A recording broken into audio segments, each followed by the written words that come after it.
Welcome to the midweek mailbag, your Detroit Lions midweek podcast, where we answer your Detroit Lions questions. It's week 2. Your Detroit Lions are 1-0, and you guys have a lot of questions about what happened on Sunday night and what we might see going forward. But before we get to that, let's introduce ourselves. My name is Jeremy Reisman. I'm the producer over at Pride of Detroit. You can find me at Detroit Online on Twitter, X, whatever you want to call it.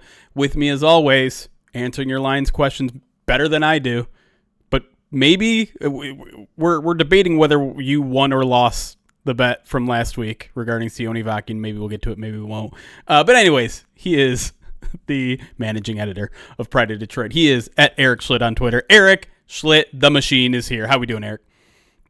Hey, buddy. I think you got my title wrong. Isn't it general managing editor? I'm trying to remember. Are we adding that this year? I kind of like it. Just every year we add one more word to it. I'm happy to be back on a regular schedule. Yeah. For the NFL here, like 1:00 game this Sunday. Structure is nice. Yeah. Those primetime games are fun, but they're very, very exhausting. Yes, they sure are. I think simultaneously got back at 3:30 a.m. where you were sending me weird texts that you didn't even know what were happening. It was a weird, I thought you sent me something that said I don't know, it was weird, tracking. It was like a timer. I'd never seen sent me a timer. I don't know how that happened. Whatever. Either way, we're tired. Very is the unusual. Point. I don't know how it happened. I've never seen it before. I don't know how to access it. But apparently at 3 a.m. you can have access to some weird stuff. I don't know. It's crazy. Well, let's jump into the questions here. If you want to ever participate in them, you can send us questions on Twitter X. Use the hashtag AskPOD if you want to send them anytime. We'll usually put out a call on Tuesday mornings. You can just reply to those as well. That works. If you want to email us, that works as well. Or if you want to join us live, we typically record these sometime between 11 a.m. and 1 p.m. on Tuesday afternoons. But let's jump right into some questions. This was by far the most asked question from everyone, and understandably so. I'm going to use Tad to the bone at Lions Dynasty 19 question just because it was the first one that I saw. Was the limited success of Amon-Ra St. Brown and Sam Laporta, in your opinion, more due to the Rams scheming them out of the game plan or poor route running, not being able to get open on their part? I'll hang up and listen.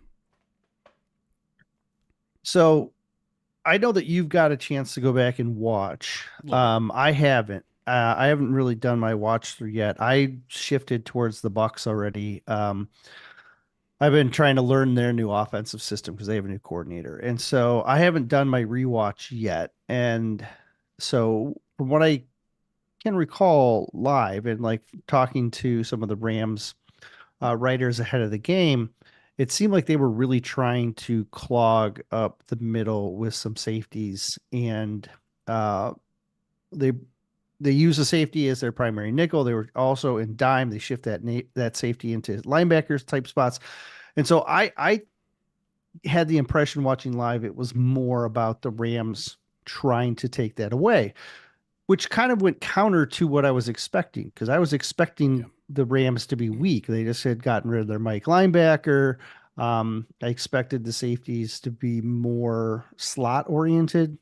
But watching it live, it felt more like the opportunities weren't there.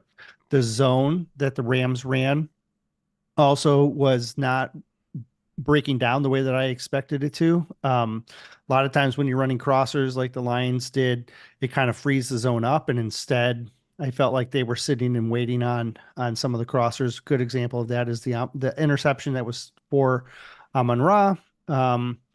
Just they ran right into where the safety was located. And so to me, it seemed more like the Rams defensive scheme showing up.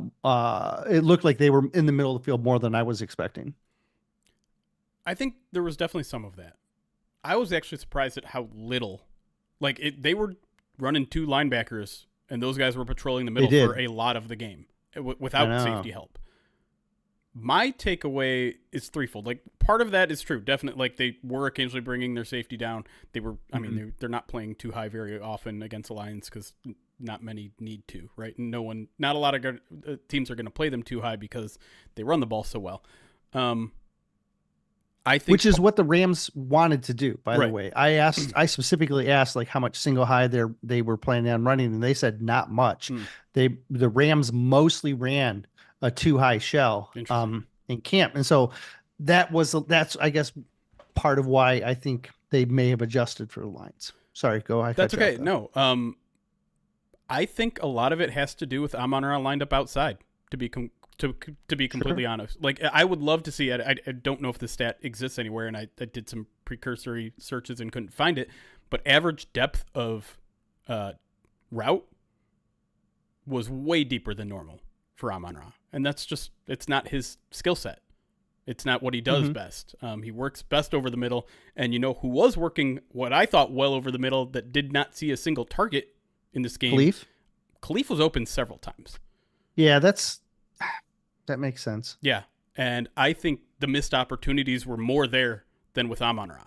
And I think, maybe that's a comfort level thing with, Khalif wasn't repping with the first team until the last 2-3 weeks of camp. Mm-hmm. So there's not that Goff is uncomfortable with him. He's been in the building for 3 years, but he's used to having Amon-Ra on that role. And I think this might point to the little bit of importance that the Lions kind of figure out this wide receiver X thing that they have going on in the practice squad a little bit. Sure.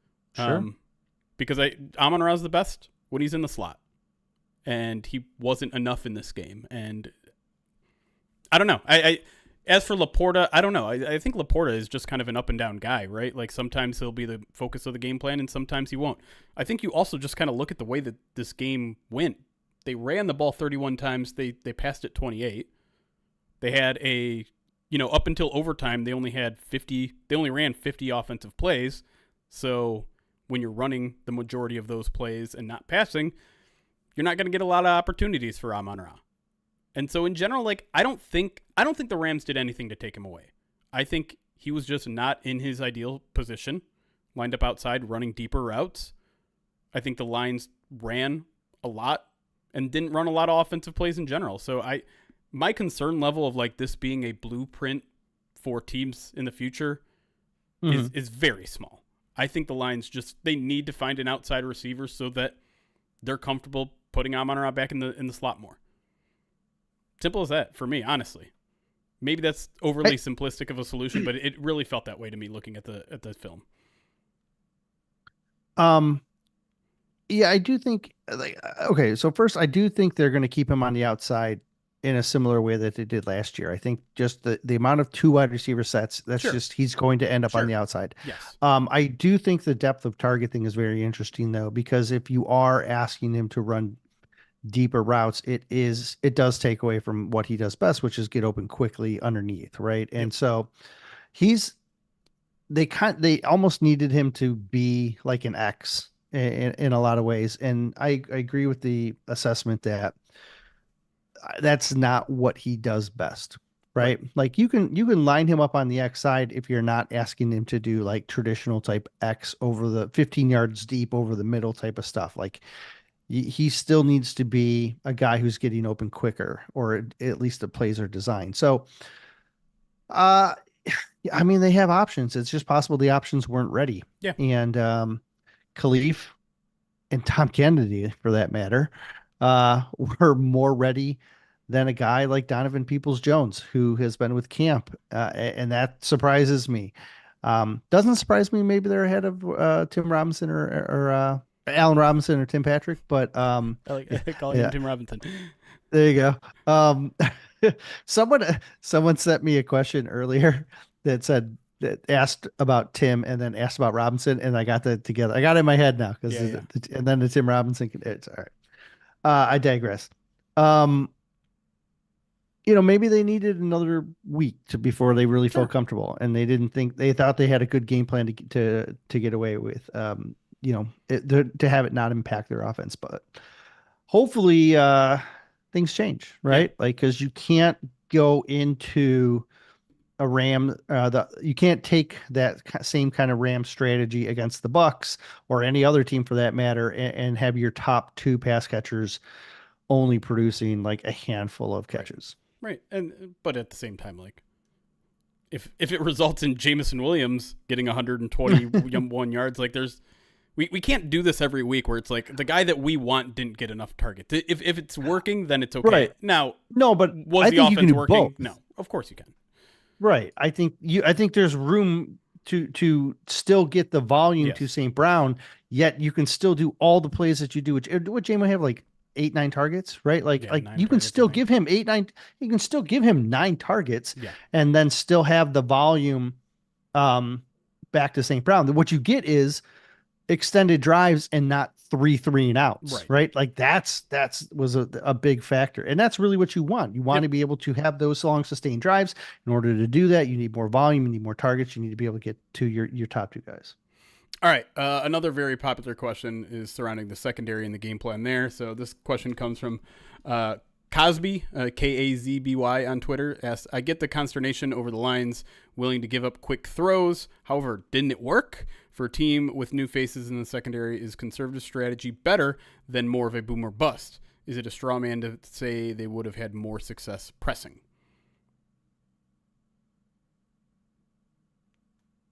I think Aaron Glenn is very stubborn in his approach.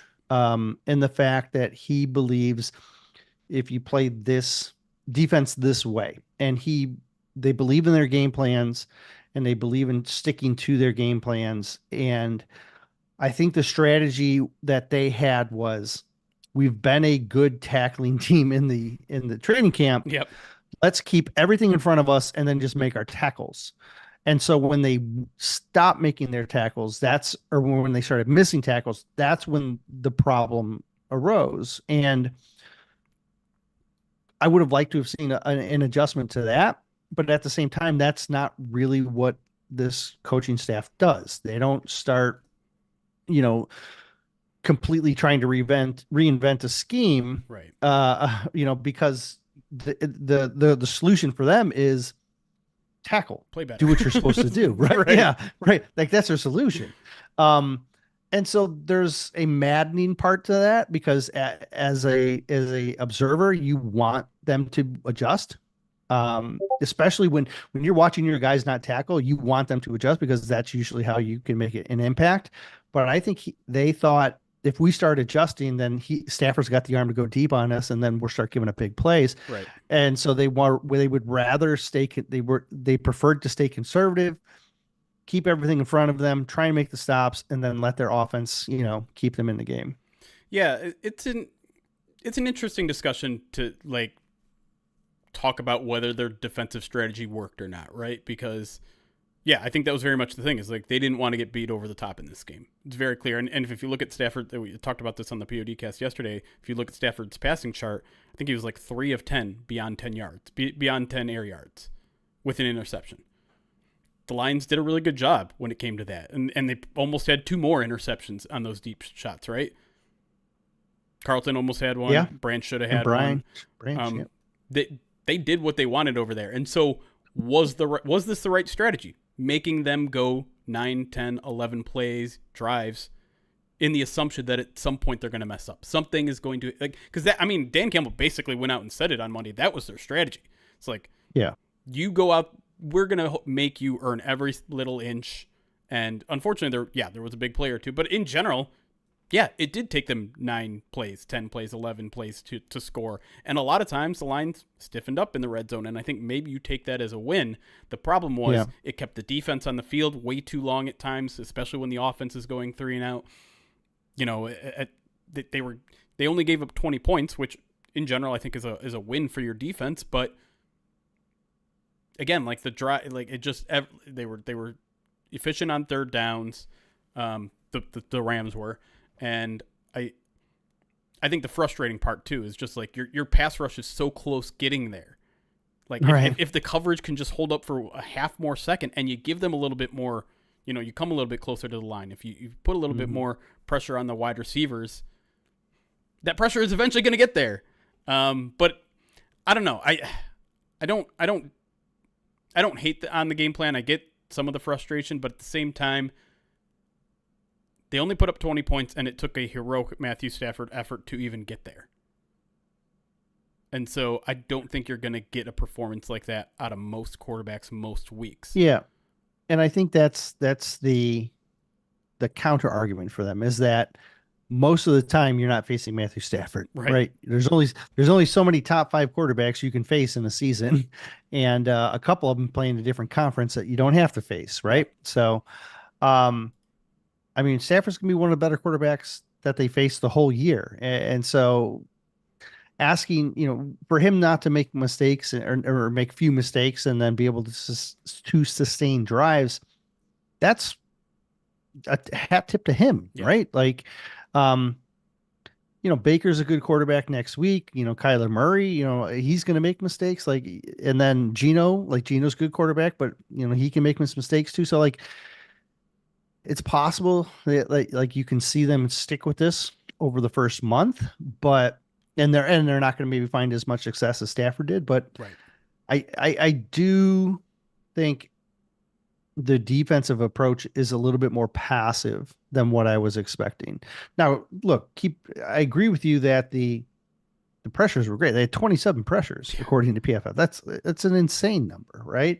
Like the Bucks, what did they give up? I think seven, like last 7 week to pressures. Washington. Hmm. Yeah, they only give up seven. So that's going to be like a fun thing to keep an eye on, because the Lions were getting a ton of pressure. They couldn't get home because of the Rams offensive strategy. The Bucs strategy is not like that. It's more they have a new coordinator. They're Yep. changing things up. They're going to run a lot of motion like the Rams did, and they're not as like get the ball out. They like to take shots downfield. He Yep. likes to hold on to the ball more, and so if you can, if you're going to get, a high level of pressure again, it's a good chance you can get home on some of those and then you can get off the field a little earlier. So I think there's good things about the defense, and there were things that I liked more about the defense, but there was, of course, some pretty glaring mistakes that, like the missed tackles. I mean, the Right. missed tackles are the biggest thing, Yep. right? And so I do think, the idea of trying to keep everything in front and if that's it'd be interesting to see if they can carry that over Yeah. is I guess where I'm going Well, I with mean, that. and typically does play to this secondary strength, right? Tackling is supposed to be this secondary strength. The reason they get these physical corners that they love that might not be the prototypical, 6'1", whatever. It's because they can tackle, because they don't mind coming downhill and being part of the run game and making sure that there's no yak, and it just didn't happen as well as it should have on Sunday. And that's something that it's just like, okay, first week, I don't expect those problems to continue. Another interesting development on the defensive side of the ball, as pointed out by Jay-Z Fighting the Duopoly, asks on Twitter, says, what was up with Jack Campbell's limited playing time? Was he playing bad in the first half, or did coaches just want to see Derek Barnes out there? Now, in case you haven't seen the snap counts in this game, Jack Campbell only played 44 out of 78 snaps. It's 56%, where Derek Barnes had 64 total snaps, 82% of the defensive snaps. I would say that was a pretty significant surprise to me. Was it a surprise to you? Yeah, because they played Jack 100% of the time at Mike in training camp, Right. like 100%. Yeah. And Barnes he was only playing Sam, and then he would drop into the Mike with the second team. So yeah, certainly surprising. I think when it comes down to is though, Derek Barnes is a terrific run defender, and they were worried about the Rams being able to run the ball, and so they play, in my opinion, they played more Derek Barnes because they were trying to stunt the Rams' ability to keep to rush the ball. Yeah. Rams strategy was just to throw quick outs, which is essentially an extension of the run game, True. right? Yep. And so but they didn't rush the ball a ton. They didn't break 100. I'm not even sure what No. they ended up at. Kyron But it was Williams like only had 50 50. or something. Yeah. So, and that's good because he's a good back, right? Yep. He had lots of production. And so I think that was purposeful. That was part of it. Now the Bucks don't have as good of a run game. And so maybe will you see more Jack Campbell? Maybe will you see more Malcolm, because we were surprised Malcolm got some early runs Yeah, in 14 snaps passing in each game. situations, right? And so it'd be interesting to see how they utilize their linebackers moving forward. Will you see more Sam concepts? Uh, I don't know. I know that they don't want to get away from their base, Yeah. right? And at the end of the day, I mean, they probably ran base what like close to half the time. Yeah, I didn't really study, right? that was the other kind of big surprise. You know, Brian Branch played 98% of the snaps last time as the nickel corner. Amik Yes. Robertson played 46% of the time in this game. So like I think that's something they're going to want to do moving forward as well. I think they're gonna want to split base half the time. That's Yep. what we saw in camp. Yep. We just thought, oh, when regular season comes, they'll run more nickel because that's what you have to do. Especially against the But Rams that are like 11 right, personnel all the time. right. But I do. Maybe it is. Maybe they were showing us what they wanted, Yeah. and so maybe we're going to see a lot of base. And if that's the case, we'll see Jack and Derek kind of splitting, maybe splitting snaps at the Sam. I'm sorry, the Mike, Yeah. and then you'll see a lot of Derek Barnes at the Sam, and it was really surprising to me that they used as much as they did. Yeah. Yeah, And I don't really have a good explanation of why Malcolm was in, 20% of the time, why Derek Barnes was playing the mic, why they took Jack Campbell out of the game. I don't have a good answer for the question. The only thing I'll say is it very much felt intentional. It did not feel like they were like Jack Campbell was getting pulled in any sort of sense. I don't think he played no, poorly in any sense. I think this was a pre-planned, like, this is our game plan against the Rams. We're going to mix in Malcolm. Like, Malcolm's a good linebacker. Like, we don't want to forget yeah, about that. He had an interception in the NFC Championship game, which I think we all forget. And he's kind of a good, well-rounded player. I think the coverage part of his game is growing. He's always been, outside of just being undersized, a pretty good run defender because he can tackle like crazy. I think this is just maybe the line saying, hey, we have a lot of good linebackers. Let's use them, period. mm-hmm. And maybe that's a little disappointing considering you spent a first-round draft pick on Jack Campbell. But so what? Like, if you have linebackers that are playing good Right. out there, I don't really care who they are. Yeah, and they really like Derek Barnes. They do. They really do. They really And do. and so to to move it looked like they were going to move him exclusively to the Sam, and then that's not the case. Yeah. He's going to get his run. It's very interesting because both Barnes and Levi, both in contract years, are both like me Core against the pieces. world. Yeah, I mean, Yeah. they're Right. like, we are going to show out to show our value. And Yeah. they're both focused. They really don't want to talk to the media. They want to be locked in. They kind of have this like, I'm just going to destroy things in front of me type mentality. And it's interesting. It's much different than the kind of like more laid back interactive approach that we've seen from them in the past. They are the two of them Locked in. dialed in. Yeah. Yeah, it's crazy.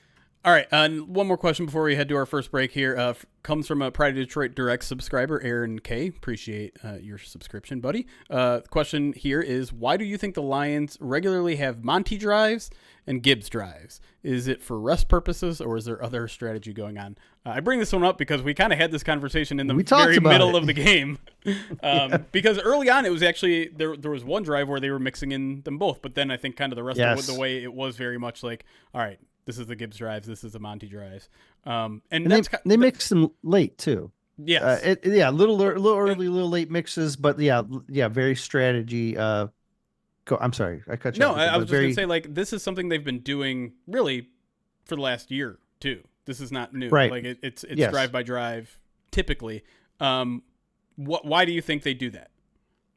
I think they do it because of what you told me that they think they do it, and that's because it helps a rhythm. It helps a running back establish a rhythm, when you're not pulling them off the field, then you get that pace of it. You start to find more success, and you find when your job is based in predictability and hitting things in a timely fashion, being on the field and getting those reps, it helps you hit that. It helps you find success in that manner.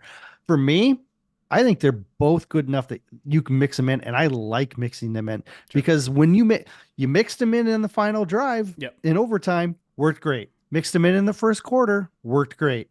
Middle parts of the game, how was their run defense? How was their run offense in the middle parts of the game when they did terrible. only Monty and only Gibbs? It struggled. Yeah. Right. I like the strategy of shuffling the deck on giving them. I totally get the finding the rhythm, because when you talk to running backs, that's what they talk about. They talk about wanting, like, they don't even want to split drives. They Yeah. want to get like two, Right. 3 drives in a row, and then, maybe take a break. But I enjoy, you have weapons, Yeah. like, and your running backs are massive weapons in a lot of different ways. Get them involved. Yeah. Fix them up. The only thing I'd really add is I think you're going to see what you saw on Sunday a lot, which is a lot of Monty early, a lot of Monty late. Like they want to kind of establish that physicalness right off the bat, punch you in the mouth, and then when you're tired as hell in the fourth quarter, you're going to get run over by David Montgomery, who, because you're switching all the time, it's going to be pretty fresh in the fourth quarter. He's gonna have that energy that he had in the final drive of the game, where he's just like, oh yeah, I'm running all y'all over. You're standing flat footed. Good luck. And I think that's part of it too. It's like they want to keep everyone fresh, and you kind of run people in spurts. Now, I am curious as to why they struggled so much with Gibbs in general running between the tackles, because that seemed to be, and it's not completely true. He had a couple good runs here and there, but it just seemed like almost like the defense was more locked in when Gibbs was out there, which I don't know if that was the case or not. I think they dropped down a little bit more. In all honesty, Maybe. I do think that they focus in on him when he's on the field. Yeah. Whereas Montgomery, they kind of like, okay, if he gets through the first wave, then we're going to come in and fill. Yeah. But I think defenses believe they can react to Monty quicker than they can react to Gibbs, right? Yeah.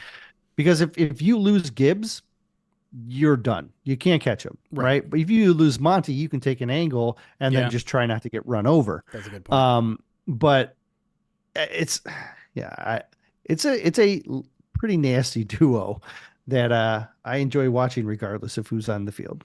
Oh, here you go. Shout out to pro.nfl.com. Look at who faced a stacked box more. David Montgomery faced a stacked box 5.9% of the time. Jahmyr Gibbs 27.3%. Well, there you go. That's insane to me, though. Like, don't you want to stack the box against David Montgomery, a guy who's going to run you over? You want big guys in the box. I honestly think it's because of Gibbs' quickness. Yeah. Because if he cuts you, okay, you retweeted a clip of Gibbs earlier, a breakdown of Gibbs. He got outside, and it was him against 4 Rams with no blocker, and he was 2 yards behind the line, and it was him versus 4, and he still got the first down plus. Yeah. Like, he's so hard to deal with in space that when he's there, I think they just drop people and they're like, look, we have to just put massive bodies in there to try. And it still is really hard to do because I still think that's the wrong approach defensively, because if traditionally, if he hits the outside and you got 8 guys in the box, what are you doing? Yeah, it's over. It's like with JMO. You can't bite on a JMO. And I mean, if JMO runs a curl, you have to just let him catch the ball. Right. You can't bite on his curl, right? Because it's a touchdown. Yeah. So I just think speed kills, man. Yeah, which is why I think the completion he had in overtime was just easy money, right? The easiest 7-8 yards that they picked up on a passing play, because you got a linebacker up on him and he just cuts outside. Linebacker's not going to catch him. No. Yeah. No. More of that. All right. We need more of that. Yes. Let's take a break here. When we come back, more of your Lions questions as we wrap up week 1 and move forward to week 2 in the Tampa Bay Buccaneers. We'll be right back here on the midweek mailbag.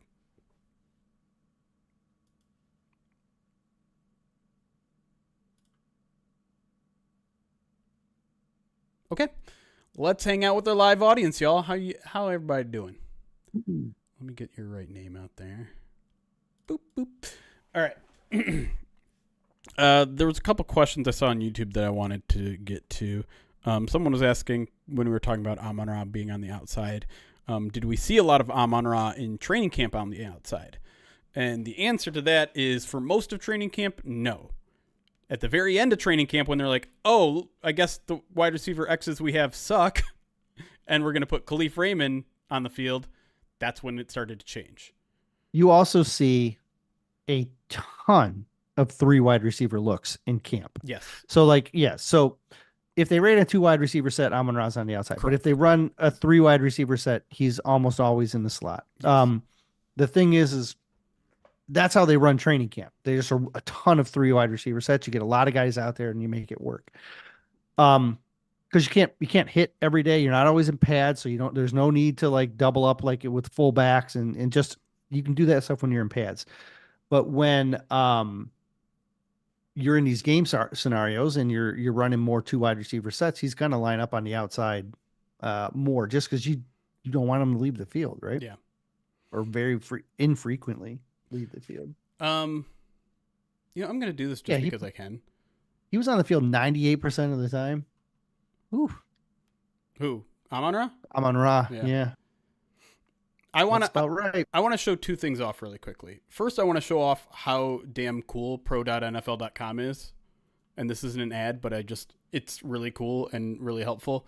And then I want to show you when I say Khalif had some opportunities, I kind of want to show them to you. So give me a second here. This is what NFL Pro looks like. You can jump to any play you want really quickly. It also has the personnel on each team on each play, which I think is also a really cool addition. But the coolest thing is you can immediately jump to highlights of someone. So like I can type in Jameson Williams. It'll show any play he was on the field there, or I can change it to any reception attempts. So it will list all 9 reception attempts. Right? 9? Yeah, 9. So, which will get me to one example where I think Khalif was wide open over the middle that Goff missed him. So real quick, this is J-Mo right here. He's going to run a crosser over here. I believe that's Khalif. He's going to run a crosser in the other direction. Goff doesn't wait. I think he reads the linebacker wrong is what happens.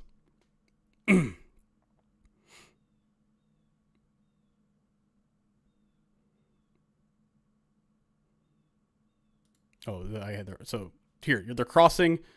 You're reading this linebacker, and there is no one right here. Khalif is coming down to a way open area. This linebacker is reading Goff's eyes, which is J-Mo the entire way, and he throws it to J-Mo. Like, wide open here.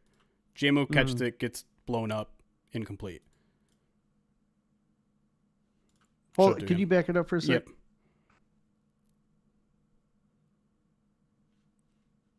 Now, here, I'm going to run it in slow-mo too. So, okay. So they're running a zone man split.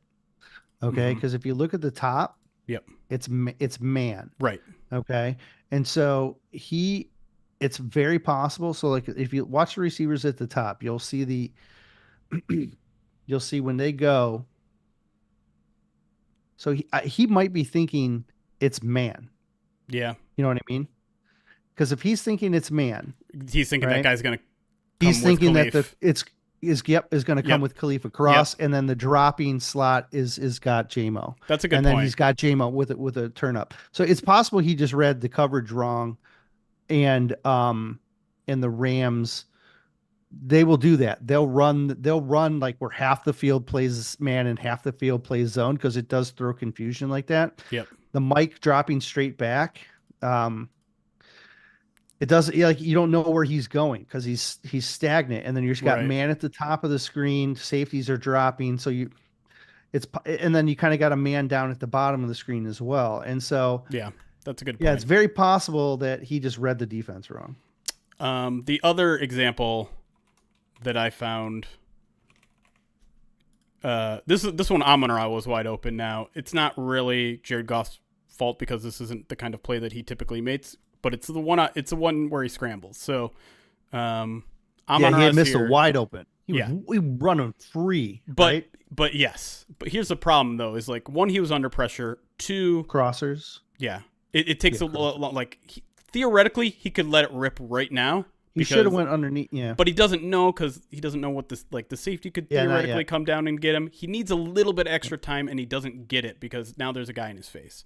Now, it's the same. It's a similar defense. You have man on the outside. You're dropping your underneath, and that's that's one way to beat the crossers. Right now, if he was a mobile quarterback that is used to getting out of the pocket and making like a great he can he doesn't cross the line of scrimmage. The line of scrimmage is the 34.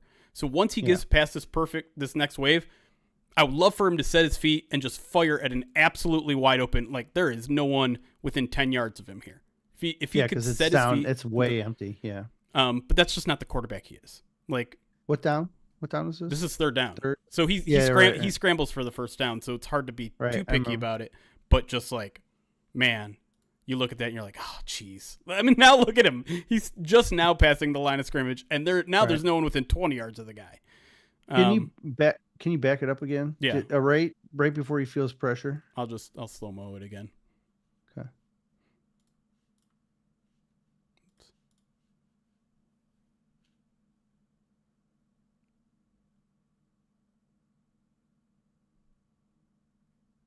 So Laporta motions should be an indicator there at the top, right? All right, pause. Okay, if you got Laporta's locked down, that means your other underneath route. Yeah, he should be able to read that, because I think he's looking. He wants Laporta there, and then his outlet is whoever that is at the 35. But he's not deep enough for the third down. Yeah, theoretically, right? So he could make it rip right now. Like, this safety is now facing this direction. Yeah. He could have just dropped just lofted it. Yeah, but let Khalif run to it. Is that Zeitler or is that Frank? I think Frank's getting pushed back. Okay. Yeah. Yeah, he could have just lofted it and let Khalif run to it. But once he has to move up. Oh, it was Amon-Ra? Okay. Yeah, this is Amon-Ra. Once he has to move up, his vision is just, it's more what's directly in front of me, as opposed to he can't see that anymore. If that pocket holds, I bet he makes that throw. Oh, right, for sure. Right, because like look at the top. There's three guys on the ram on the one whoever was doing the other crosser. How now, brown cow? Unfortunately, that's not how it works. When I hit spacebar, it's the same. It goes dark. It's annoying, but yeah. Oh yeah, super. Yeah. Anyways, those are just kind of two of the examples that stuck out to me as like missed opportunities. Oops. Not necessarily Goff's fault, not necessarily anyone's fault, but I think the point being is that their opportunities were out there. And I don't think the Rams necessarily took anything away. Maybe he wasn't expecting the man zone hybrids. Maybe it's not something he's particularly good at reading. Something I'd have to dive deeper into, but just something to throw out there. Yeah, that last one was the two crossers, the one where Amon-Ra's running free and like who he crossed with, the other, well, I assume it was JMO that he crossed with, had three guys on him. So I think the Rams actually, that was a breakdown in the Rams coverage. Like I think they probably expected, like there's no reason to triple cover JMO and leave Amon-Ra open like that. And so it's very possible he just assumed. Yeah. You know, once he felt the pressure, he's like, I got to get out of the pressure, and he knows like where his potential outlets are, and it just never got his head up that way. Yeah. But for people that are asking what that was and how I have it, you can have it too. It comes with an NFL Plus premium subscription, and then you just go to pro.nfl.com. So it's really cool. This is the first year they've had that in particular, and the All-22 was out immediately too, which was huge. It was out Monday morning, which is sometimes it takes 48 to 72 hours. It took less than 12, maybe. It took about 12 at most. So not that this is an ad, but it is what, $100, I think, $100 a year, if that's something that you're interested in. They changed it. Yeah. Now, are we allowed to broadcast it like we just did?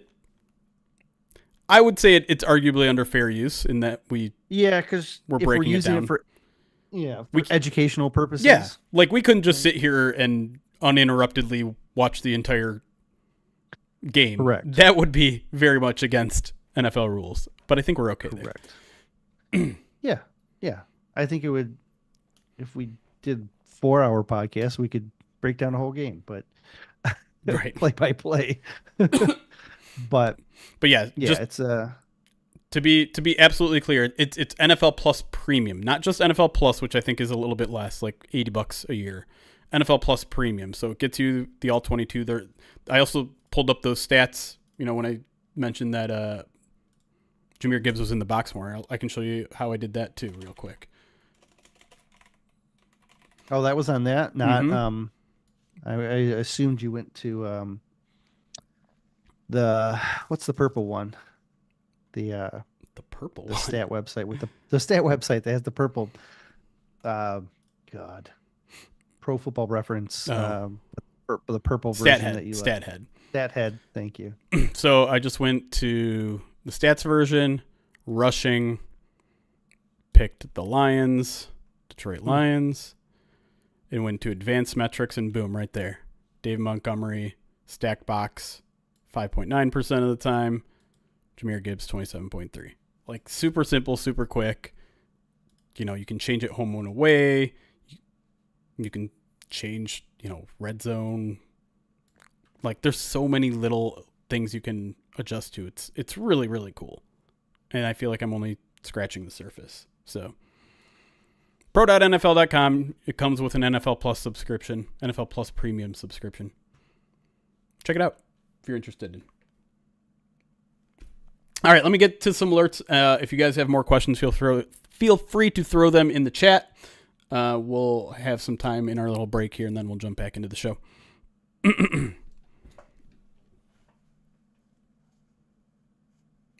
A Rams fan on Reddit said, "I'm sick of losing to these blue popsicles." They're not blue popsicles. They're blueberries. Do you guys still like the blueberries? Like, I know there's a certain amount of... I like it when they win with them. Right. There's a certain amount of superstition to them at this point because they've been playing really well with them. But at the same time, they've also won 21 out of their past 28 games, regardless of what uniform they're wearing, right? Like, they're just good. I think I overheard a player saying they're kind of sick of them. No. They want to wear some of the new ones, which I get. Oh, yeah. I mean, the players were very excited about the new uniforms. Yeah. So I'm sure they're itching to get to, when do they get to wear the black? Right. My guess is next prime time. Right? Prime time Monday night game. Right. That's when they debuted the alternate helmet last time, was a Monday night game. I would probably circle that week 4 game as probably. Was that Raiders? Mm-hmm. Was that the Raiders game? Yeah. Yeah. So, yep. Prime time in Detroit makes sense. How now? Okay, let's talk about this because we briefly talked about it yesterday during the POD cast, and I don't believe it, and I'd have to maybe see the broadcast point of view, but Warren Sharp said that Stafford didn't see Kirby Joseph because he blended in with the wall and the turf. I think from a television standpoint, you can agree with you could see that. I think from a field standpoint, I don't know. Right? Yeah, I don't think so.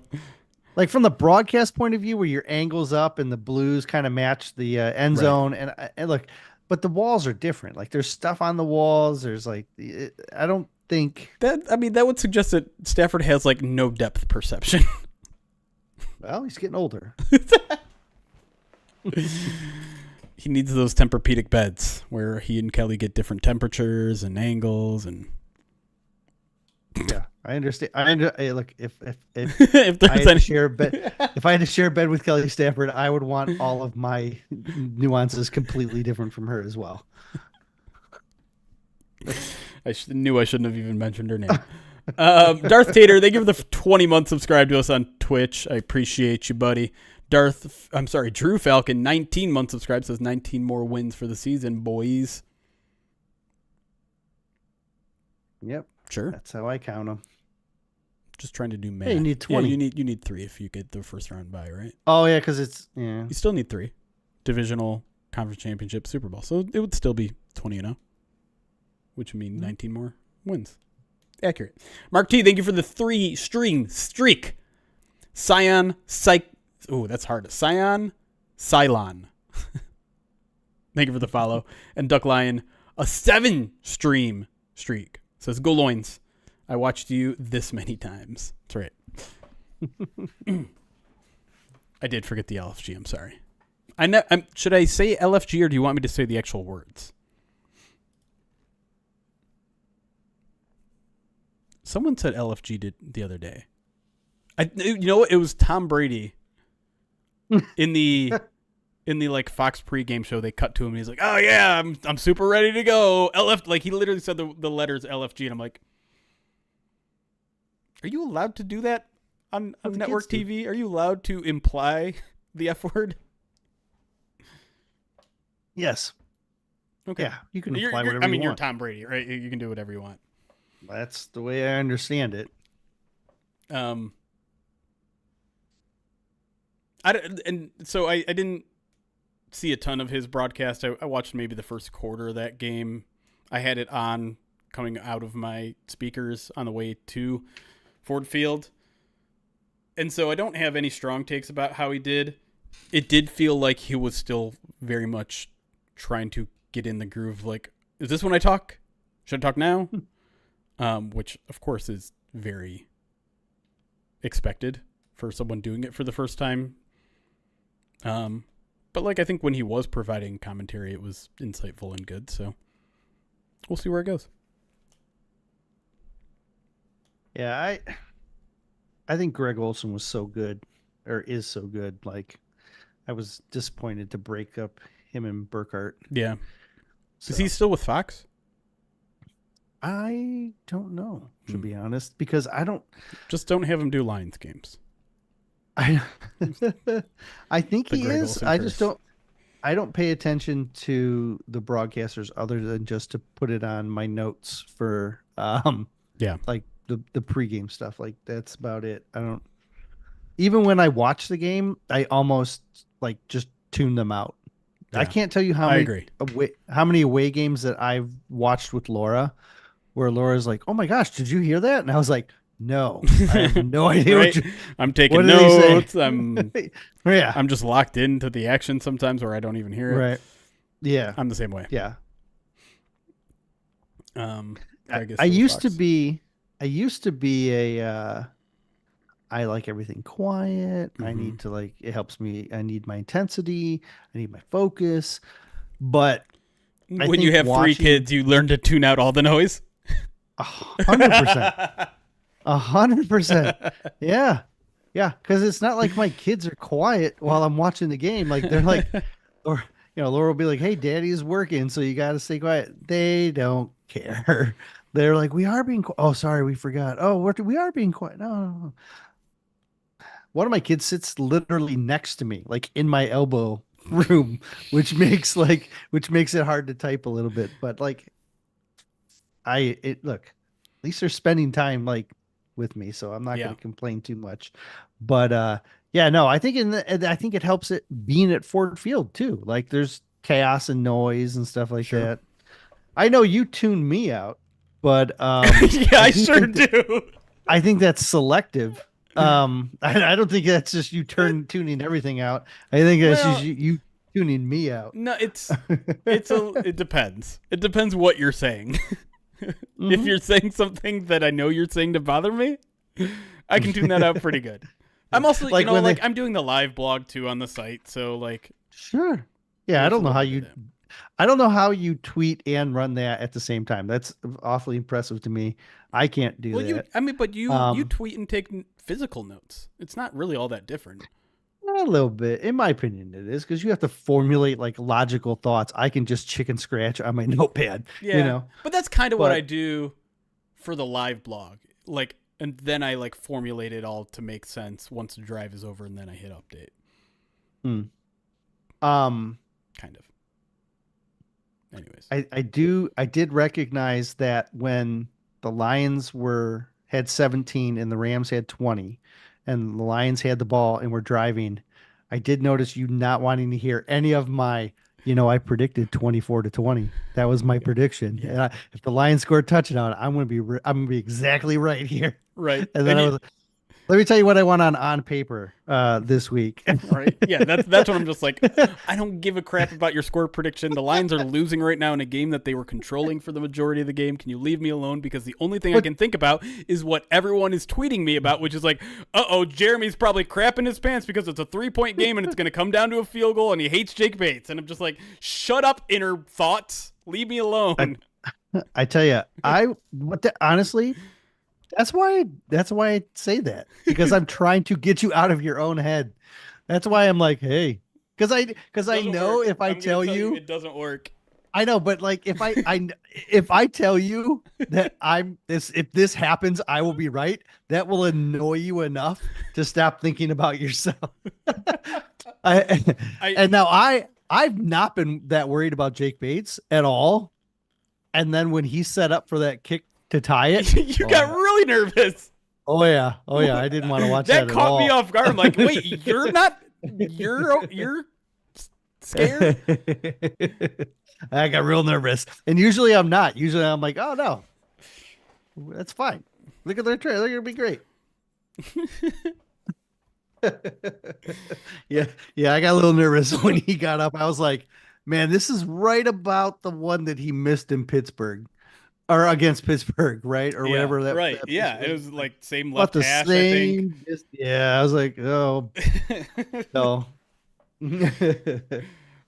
All uh, right, okay. let's talk about the Vaki bet real quick. Yes, please, please. Because now that I mean you put it out there on Twitter and that is how I remember it as well. You say I think he's going to be out there for 5 snaps. I say I don't think he's going to be out there at all. You say I'll take the over, like that's fair. The over of 0. When But that's the funny part about the joke. yeah, that's not I took fair. the over. The over under in that sequence of events should be at 2.5, right between us. You took the theoretical over. I won. No, but I seem to remember following up by saying if he goes out there and takes a snap, then like you'd be wrong, and then that'd be enough for me. And so, I mean, and then when he went out on the field and we saw him, oh, I was crap talking. Yeah, Then, you were right? doing Like exactly I what you was. said you were doing, which is as soon as I see Vaki out there, you're getting an elbow into the ribs. Yeah, sure enough. Yep.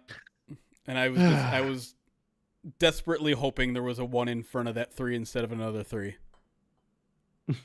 It's like, nah, that's not 33. That's Craig. That's 13. Because Craig didn't get any. Craig did not get a single offensive snap. But I mean, Vaki got 2. Yeah. Both as fullback. Interestingly enough, it was very, very funny. I went and I talked to him after the game, mm-hmm. and he was already dressed because he was heading out the door. When we get in, a lot of these guys are already gone. But I stopped and talked to him for a second, and I was like, "Hey, I saw you on the field twice." I'm like, "Was that it, or was there more?" And he was like, "No, it's just twice." He was like, "I almost got a third time though," and I was like, "Oh," and he's like, "Yeah." I'm like, "Was it a wheel route?" And he goes, You and asked I was him like, wheel, not Texas. You didn't go Yeah, Texas. well, how out because of he's character? undefeated against in the wheel route. Well, yeah, Hockey everyone is undefeated in the wheel can't be route. stopped. Well. The wheel route is undefeated. Period. So, yeah, he wasn't giving anything away, but he was also like, I don't know. You'll have to see next week. I don't think he. I do think they're setting something up. Of course, Like they are. I do think it's a. All right, now we got to account for him. All right, we've seen him do a few things in the preseason. Now we just have to have a note on when Vaki's on the field, and teams got to pay attention. Now it's another thing for a linebacker to pay attention to, and Sure. so it's all setups, right? Maybe they're setting it up for Monday.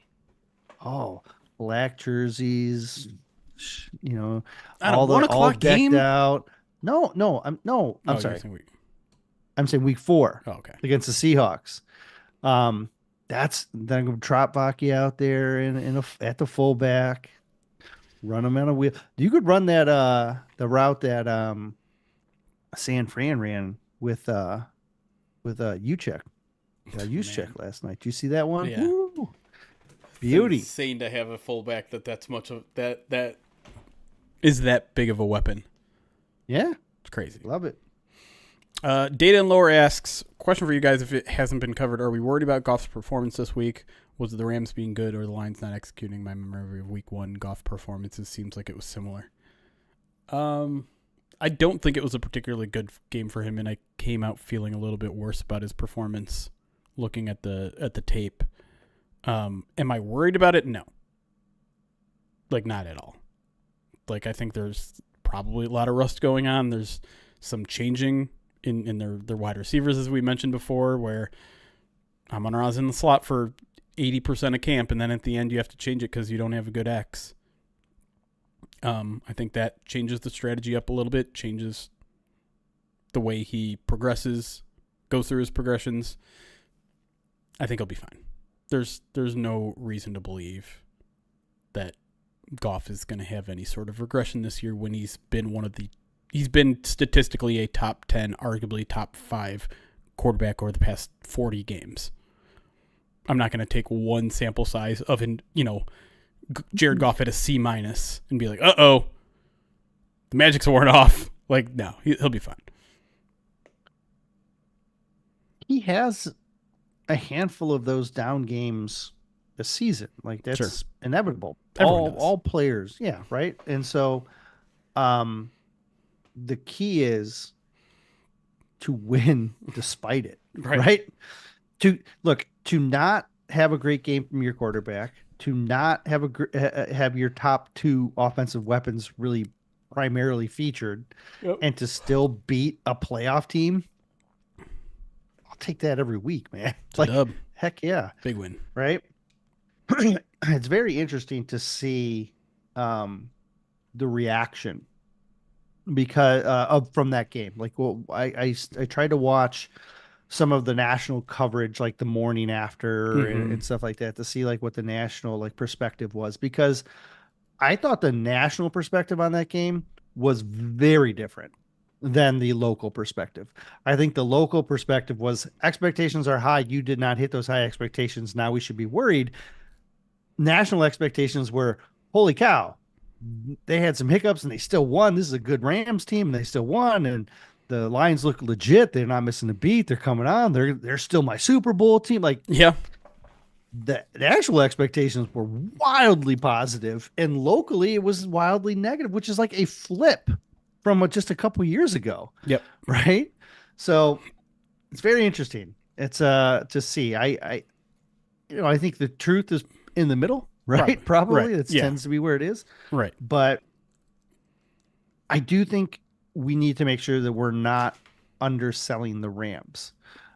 Yes, they had a bunch of injuries that they had to deal with. Bucks have a bunch of injuries they have to deal with. At some point during the season, the Lions are going to have a bunch of injuries that they have to deal with. Right.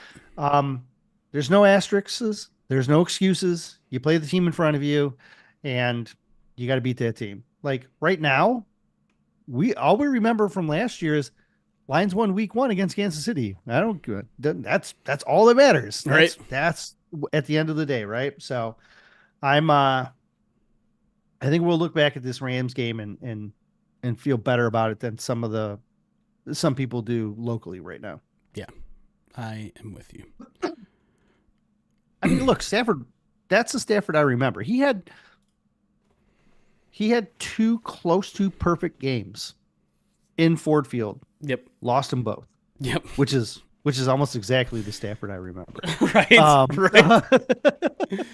Yep. And I'm sure, I wonder if Rams fans are like hyper focused on the interception he had and ignore the fact that he was balling. Well, I mean, do you know how interceptions, but how mad is he that it was Kirby as well that intercepted that bit? But it has to irk him just a little bit more. The past 2 games he's played is probably the most mad he's ever been in his career. Like, I have to imagine. Like, it's definitely eating him up inside to lose to Detroit. Well, you know what? How do you know? Did someone ask him about that in a press conference or something? That was going to be the other thing, is that he has to go in after losing for the second consecutive time in a game in which he gets beat the hell up, plays phenomenally, takes the lead in this one, only to see it fade away and him not even get the opportunity to match in overtime. And then you have to go into the locker room and listen to Carlos ask, "Hey, did you like the booing What? No. Is this just like you have to come to Detroit just like anywhere else and like deal with booze? Yep. Wow, what a great question! Wow. The sign of any good question is if it can be answered yes or no. Right. Yes. Bro, like that's incredible. Like Look, a personal hell for Matthew Stafford. Listen, I know I'm not completely impartial when it comes to Matthew Stafford. I was and remain a pretty big Matthew Stafford fan, but I can also recognize like how shitty that must have been for him. do you think the Rams win if Kelly Stafford's not in the building? Stop it. I'm just saying. I'm we're not talking. No, see, I'm not. This is the part of the conversation I'm not willing to engage in. Maybe she's the bad luck charm. Maybe that's what it is. Maybe. I'm going to give you the Matthew Stafford one-word answers here. I'm yeah, that he looked very unhappy with that with those questions. Like I don't know what are the oh, and did you wait, okay. Did you see the article that was written based off that question? Yes, I sure did. Where it's he said this, but he doesn't actually mean this. Yeah, no, which is like I think he's lying. No matter what Matthew Stafford says, he does this. It's like, why did you ask him the question if you're just going to ignore his answer? Because he has a narrative that he wants to push, and it didn't matter what Stafford said. He was going to. He probably had the article already like typed out, and he was like, "Oh, I'm going to go with it anyways." Here. Here's a good question because I want to move off this topic completely. Jim Grenier asks on YouTube, who's going to take the empty roster spot, even assuming Chris Smith is coming back on the practice squad, which I think is probably a very fair assumption, assuming he clears. Do you want to save that? Do you want to save that or no? We can save that. You know what? Yeah, let's save that. And start with that. Okay. Did we get to that? No, we didn't get to that one. So YouTube. Write his name down so you don't forget. I'm doing that. Awesome. Because I would forget. That is a good question. That we'll use that. Mm-hmm. Yeah. Here's another one. A good question. Ross Ginter asks thoughts on increased motion that the Lions use. Seemed like Laporta was in motion every play. I thought I saw some stat out there that the Lions had the second most pre-snap motion of anyone in Week 1. To me that feels like the continuation of where they were headed last year. Yeah, get used to it. Yeah. I'm curious as to what their numbers look like on Week 1 compared to last year. I think they were probably near the top of the league last year anyways, so I don't think it was necessarily out of the norm. The Rams ran a ton of it as well. All the time. And the Bucs new scheme, they're going to run a ton of it as well, right? So you're going to have to pay attention. Like you're going to have a lot of eye candy that you have to diagnose as you go. Difference is Bucs wide receivers, it's a little bit easier to identify, right? Because they're all big body traditional guys. They're not like the little quick options that the Rams have. So you'll see some similarities, but you have different personnel. So you can adjust. You're going to have to adjust differently again, but it's the motion is helpful for multiple reasons. It helps diagnose the type of coverage that they might be in. It keeps them guessing. It gives you time to get momentum into routes. Right. On the final drive of the game, the final play of the game, the motion Laporta over because you had Amon-Ra set up to block an edge. And that's a huge mismatch. So you get Laporta over. He changes the angle on how he can get the hit. He's a bigger body, and it allows Amon-Ra to match up against a corner then instead. And so, or that might have been JMO, but regardless, like you're moving motion for blocking, you're moving motion for to create different angles, you're moving motion to get different setup, different matchups. Like there, Yep. I see no downside to you. I motion every play. I don't care. Like 80, I really, 83%. yeah, that's 83%, great. only behind the New Orleans Saints, who had 88%. The Rams are at 69%. The Well, Buccaneers, that's low. 61. I would have guessed the Rams would have been much higher than that. Yeah. They felt like they were in motion every play as well. Like it was constant. Well, maybe losing Puka Nacua had something to do with that, but No, but yeah, Bucks were rounding out I think they're ninth. So no, okay. high up there as well. They didn't do much of it last year, so a lot of it this. I expect a lot more. Let me see if you can find anything in common with the lowest pre-snap motion rates in week 1.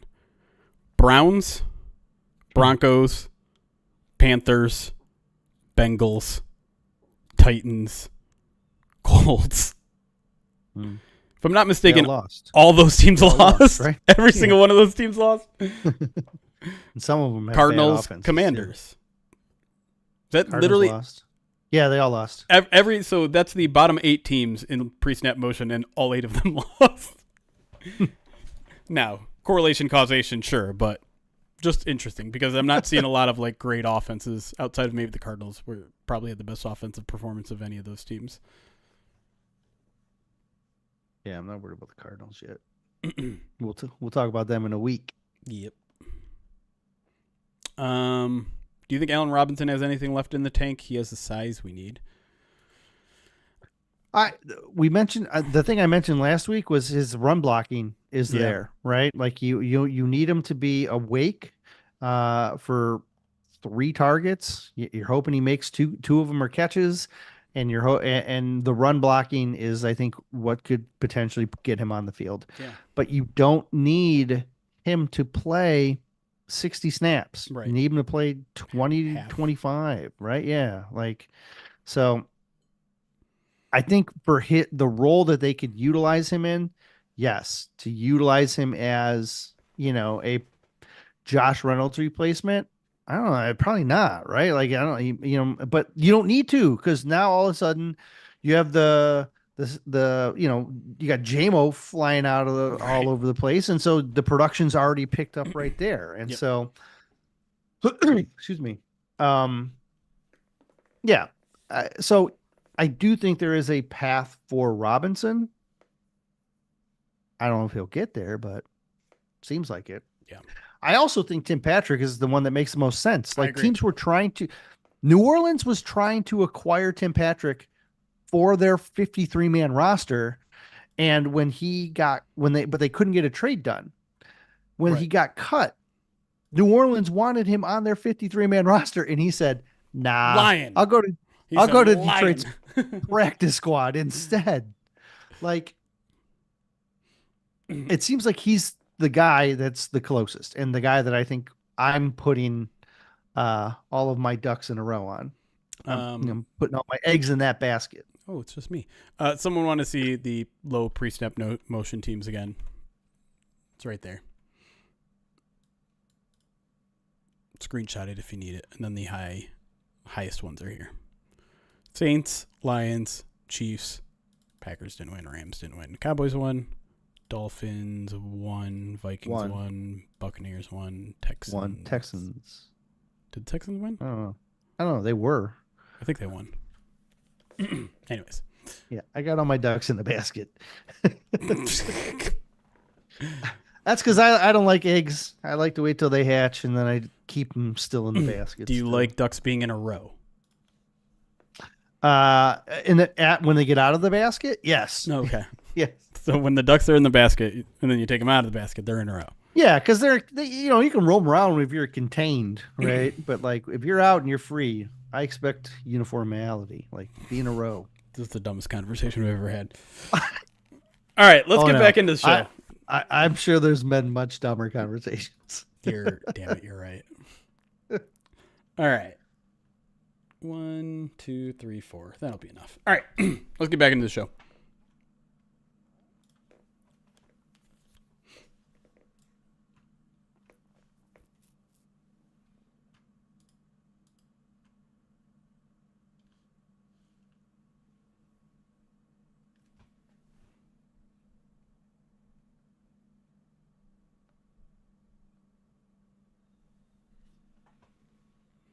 And we're back here on the midweek mailbag, heading into Buccaneers week, putting a lid on Rams week. Next question comes actually from one of our live viewers over on YouTube. Jim Grenier asks, who's going to take the empty roster spot, assuming Chris Smith is going back to the practice squad?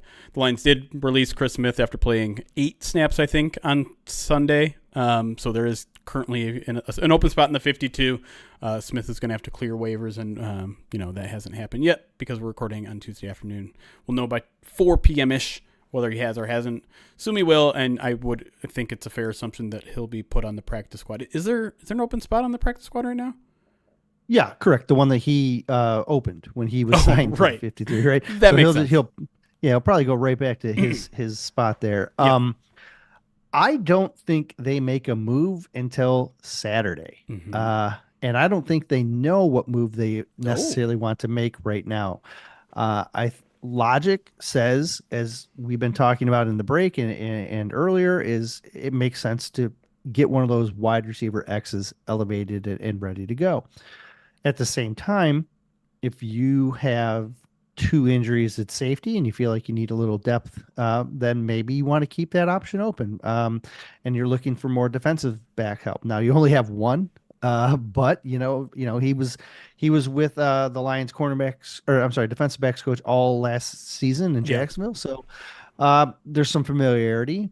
At the same time, maybe you're a little bit concerned about defensive tackle depth, because while DJ Reader's expected to come back, you still may need to rely on another defensive tackle to get more snaps. And so could go that route again, like they did in week 1. So I don't think they've decided yet. I think the logical positions are wide receiver and defensive tackle, just like we saw. Yep. And if there's injuries to keep an eye on, that just gives them some flexibility. So I'm not expecting us to know until Saturday at around 4:00. I feel like I have a pretty good handle on what they're going to do. Awesome. You've already used 1 elevation on Kyle Peko. You have. You're not going to be able to use... I mean, he has 2 left. If you keep him on the practice squad this week, you're going to use it again. Because DJ Reader might be coming back, but if there's anything we know about the Lions returning a player from injury, it's going to be limited. So he's going to split snaps with Kyle Peko. Like, that much to me is not even a question. So maybe you say, Peko's take another week on the practice squad and we'll just elevate you. That's fine. I think they just rip the Band-Aid off and be like, listen, it's week 2. Your salary isn't guaranteed. Come on up. You've earned it. You played a starter's worth of snaps last game. You're the guy we want out there, nose tackle, when DJ Reader isn't out there. I think that's where they go. And I think there's also an important part to, I think there's a follow-up to that move, because now there's now going to be another spot open on the practice squad, a veteran spot on the practice squad. And I think it solves your safety problem too, because CJ Moore is sitting out there having been cut late last week, probably with the understanding that, listen, we just don't have a veteran spot on the practice squad.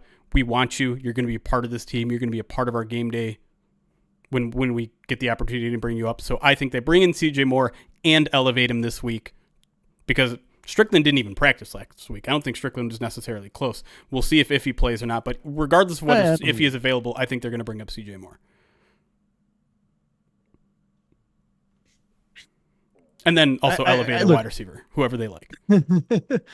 I like the idea of the CJ Moore path for injuries.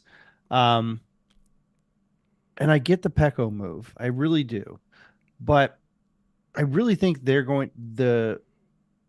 got exposed a little bit on that with the wide receiver. Lacking that. They're definitely going to elevate a wide receiver. Like, they're either going to sign or elevate a wide receiver. I'm just going the elevate route because I think at this point they're not sure. They don't know who's going to be in that spot. So just let's use elevations and not commit to a 53-man roster contract on one of these guys. So for those who don't, just to, I guess, clarify one thing. If a player is elevated, they get a game check. So it's just like as if they were on the 53-man roster for that week. So a guy like Peko. Yep.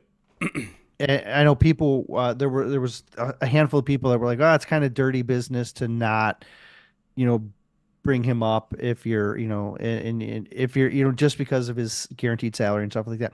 He's still got a game check. And so he's still going to be paid. Like now, if he gets elevated, he might still earn the same money he would have anyway. So if he stays with the team the whole time, it's just when you're playing a role and you're potentially going to be third on the nose tackle depth chart, I understand why you don't want to necessarily Sure. hinge yourself, to that contract. So same thing with any of these other wide receivers. If you're not sold on which wide receiver long term, like if you're like, hey, I think Tim Patrick's ready. I'm not 100% sure, but I want to elevate him.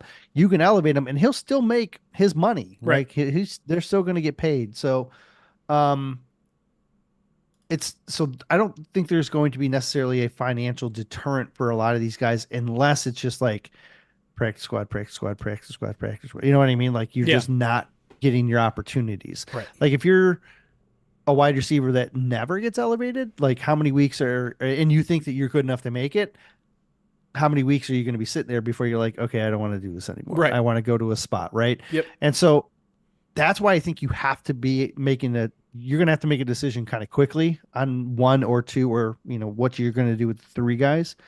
And, but I that's kind of why I'm leaning towards one of them getting the spot, but I do understand your logic with Pecco, and, that I don't think either would surprise me at this point. Yeah. But I think what's fair to say is there's going to be someone either signed.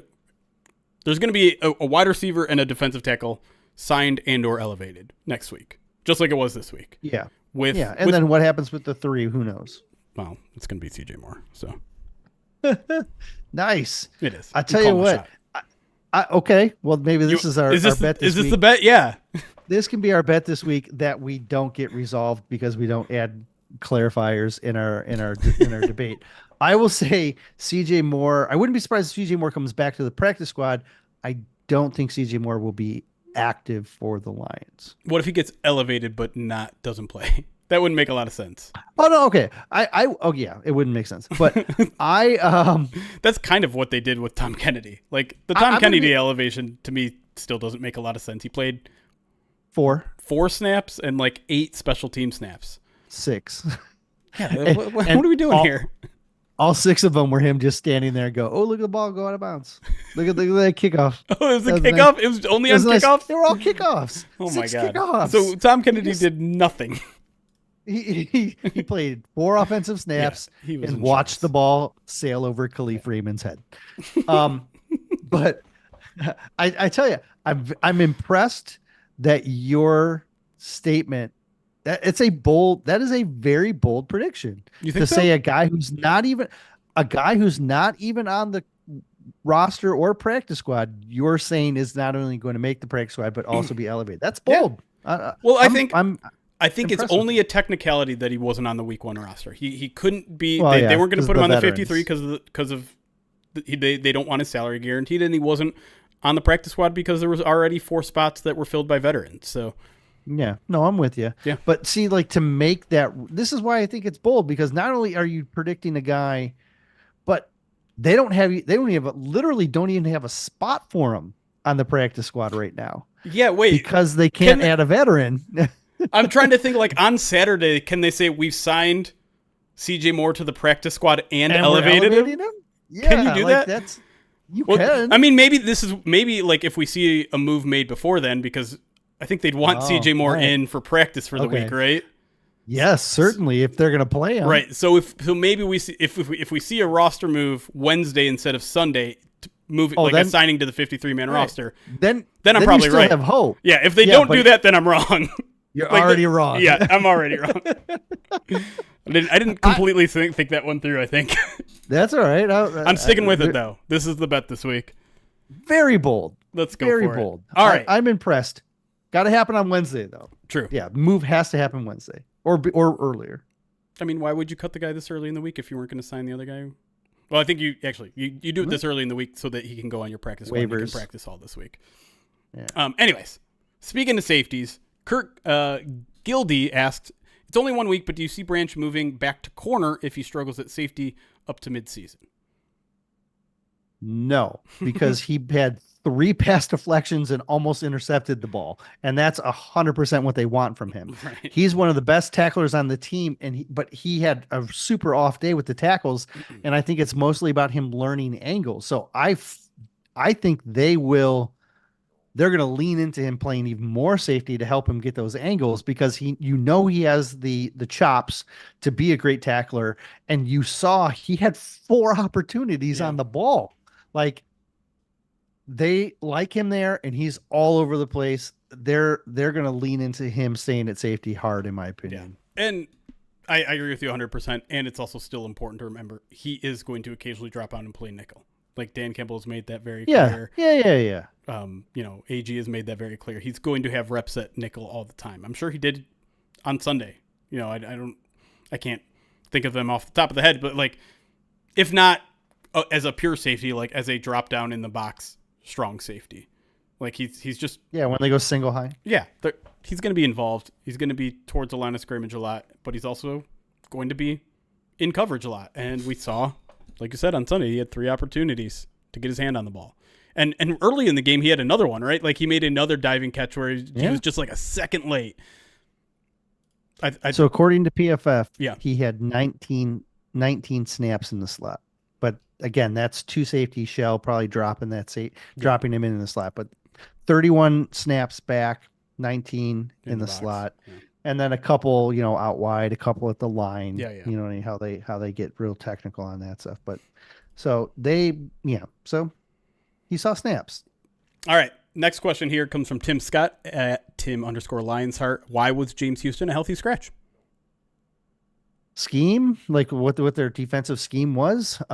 They were looking for bulk to try and stop the run, just like we kind of talked about with Derek Barnes, right? Like they wanted to have size, and they were leaning on their linebackers to give them that athleticism.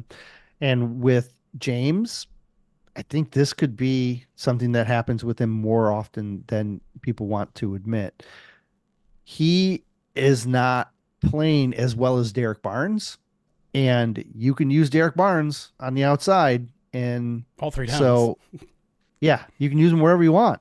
And so they are going to, if they're pressed for an active spot on the game day roster, he's going to be vulnerable on a weekly basis. Like there's going to be times when he's going to be part of the game plan because they need to get more pass rush. Or maybe if the pass rush isn't getting home, then you want to introduce him back in. Or if there's injuries and you have the opportunity, right? But if they're healthy and they need to make a decision where, they need multiple healthy scratches, he's going to be vulnerable because of Derek Barnes. Yeah.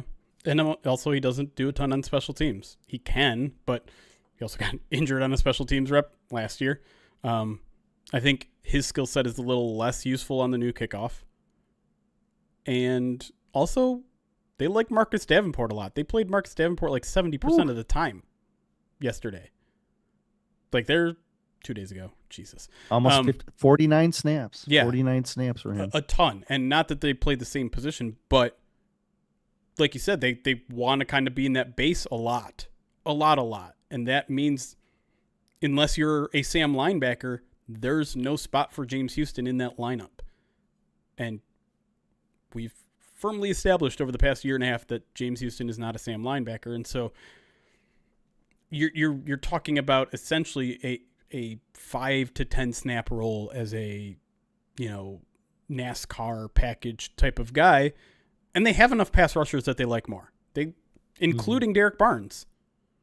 Maybe not as like, if you're talking about who would you rather have out there on one pass rushing rep, it's probably James Houston. But yeah, again, you're talking about a 5 to 10 snap roll, and there's just on a deep, strong roster, there's not a lot of players out there that are only getting that much, except for Tom Kennedy. 22 players technically start, right? 22 players technically start. When you want to talk about starting in different schemes, you add another 3 guys maybe on. So now you're talking about 30 guys, right? So, 25, 28 guys, right? Those guys, those are your guys that play key roles. If you want to go up to 30, great. If you are player 31 to 53, you have to do multiple things at a high level. And that's why guys like Parker Hesse and Derek Barnes, they're always going to be active over James Houston because of the fact that they can do so many different things, and not just on their sides of the ball, on special teams as well, playing in multiple phases. And it's he just doesn't do enough to warrant a weekly spot on the roster. And that's a disappointment because he's a guy who's a very talented pass rusher. Yep. All right. Speaking of pass rusher and the defensive line, Ryan in Toledo asked, what happens to Levi's role when Reader comes back this week? Another really interesting development on the snap counts is that Levi had a career high. That dude played, what, 70%? Something like that. Like a very high amount. It was his first career start. He gets a half sack right off the bat. Does Levi's role change, in your opinion, when Reader's out there? Nope, not at all, because all of Kyle Pecco's snaps just go right to Reader, Yep. and you run him just like you did. Levi is going to be a guy that he played 64%. There you go. He's going to play 60. He's going to play 60% of snaps every week if he stays healthy, right? And that's the plan. And he had, what do you have? How many pressures he had? Like 5 pressures or something ridiculous four, like yeah. that. 4. Okay. Like, Yeah. boom. Like interior pressure is what was one of their biggest weaknesses last year. And now all of a sudden you have a guy who can give you interior pressure. They're going to lean on him, and they can use him again. You can use him at the 5. You can use him at the 3. You can use him on as a base end if you need to, if you're trying to go big, right? So, yeah, Levi's role is going to be as it was, and maybe even a little bit more. Yeah. If we can, let's kind of lay out what the base looks like just in terms of those front 5, really, if you want to include Derek Barnes. Yep. So you got Aiden Hutchinson, who plays 90% of the snaps Yep. every week. Every week, he's locking down one edge. Yep. Then you have on the interior, you have a Leem who plays between 80 and 90 snaps, which is ridiculous. Which is that's stupid numbers for defensive tackles. Like it really is. Like he's in such good shape. It's unbelievable. Then you're going to have your nose. Your nose is going to play between 40 and 50% of the snaps. And then you're going to have Levi, who's going to play about 60% of the snaps, right? Yep. And then outside of Levi you're going to have your other pass rusher, and that is going to be a variance between either Marcus Davenport or Derek Barnes. It's going to be one or the two right now.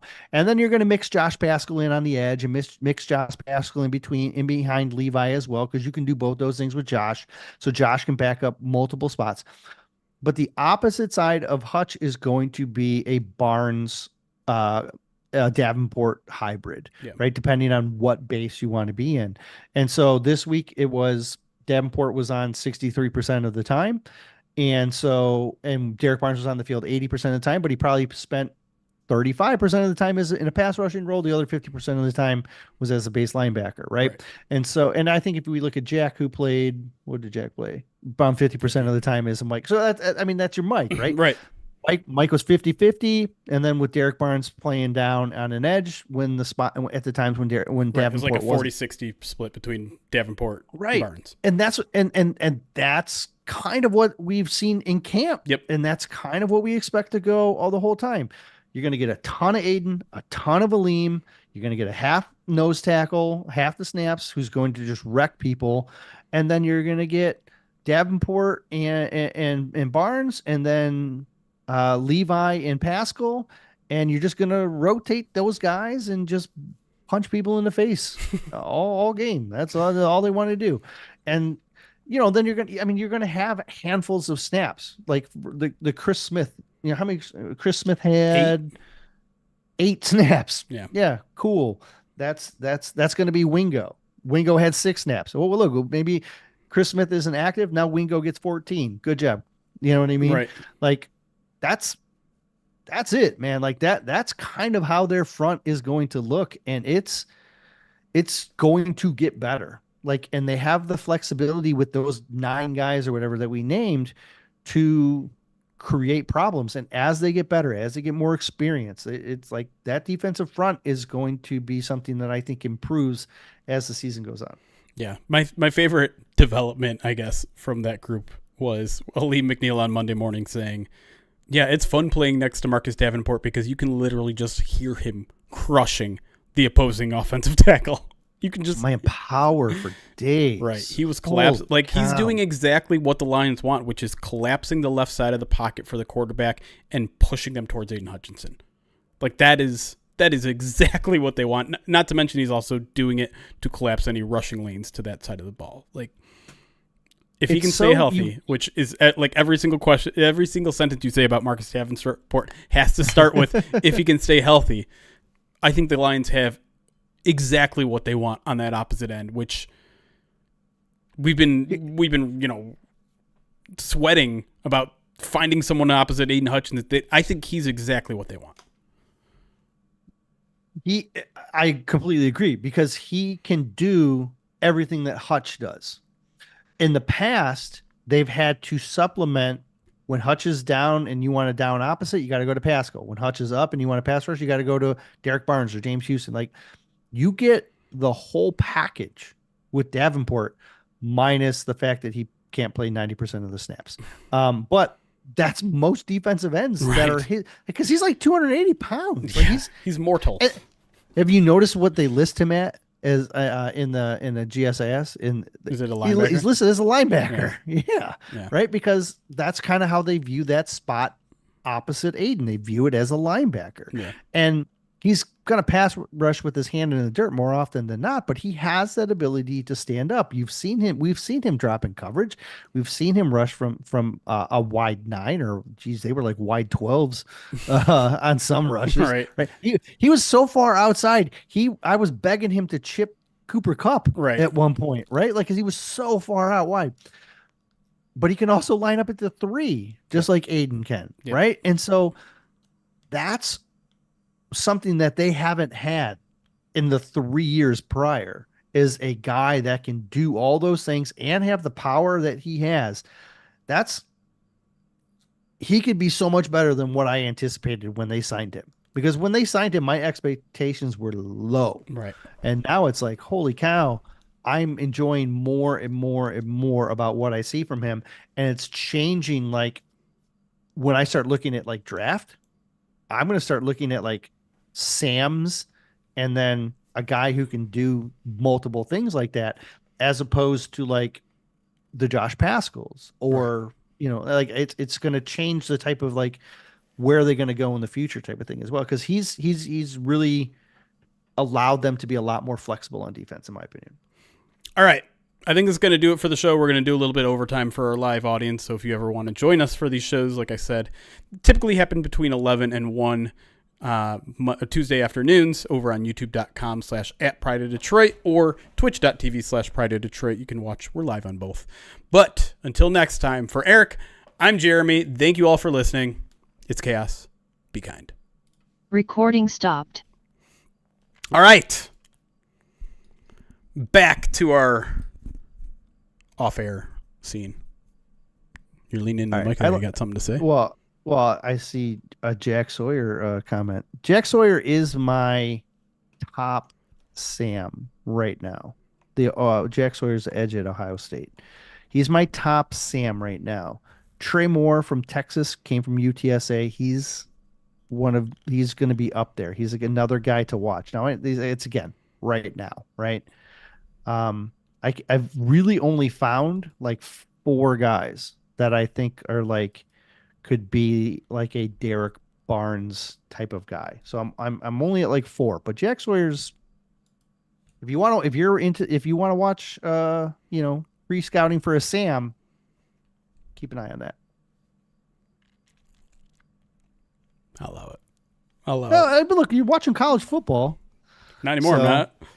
No, I mean, if well, you. I got my 2 weeks in. I'm like, you know what? Seems like maybe this is a year to take it off.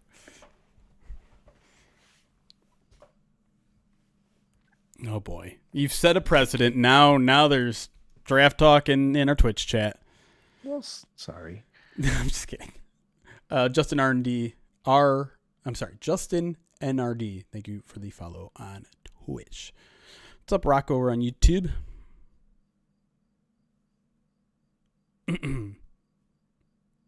You can answer RGA's question or acknowledge it.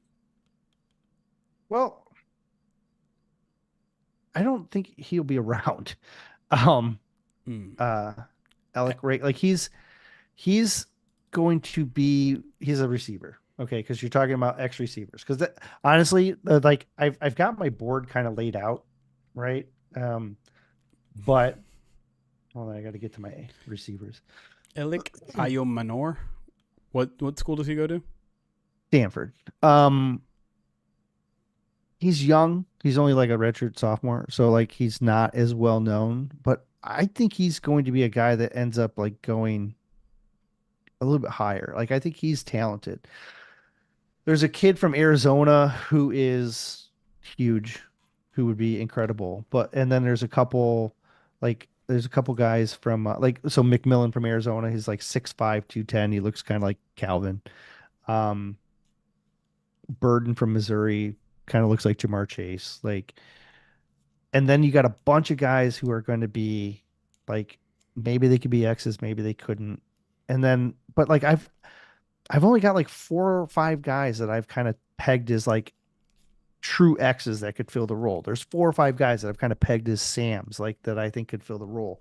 And that's kind of where I'm at in my kind of draft stuff. Like McMillan should go. He's a top 10 guy, hands down. So, but I think with like the popularity of the wide receivers nowadays, you're going to see more wide receivers go. Like you're going to see 5, 6, wide receivers go in the first round. If you look at these teams around the NFL, like the fact that the Lions don't have an X is like, it's baffling to me. Because as I start looking at these other rosters, I'm like, oh look, they got 5 guys right. that can all play, right? Like maybe that's why they weren't sweating it too much. It's like the other teams are gonna have to give up someone. Right. Well, like the fact that Tim Patrick is even available, like right. shouldn't be, right? Like,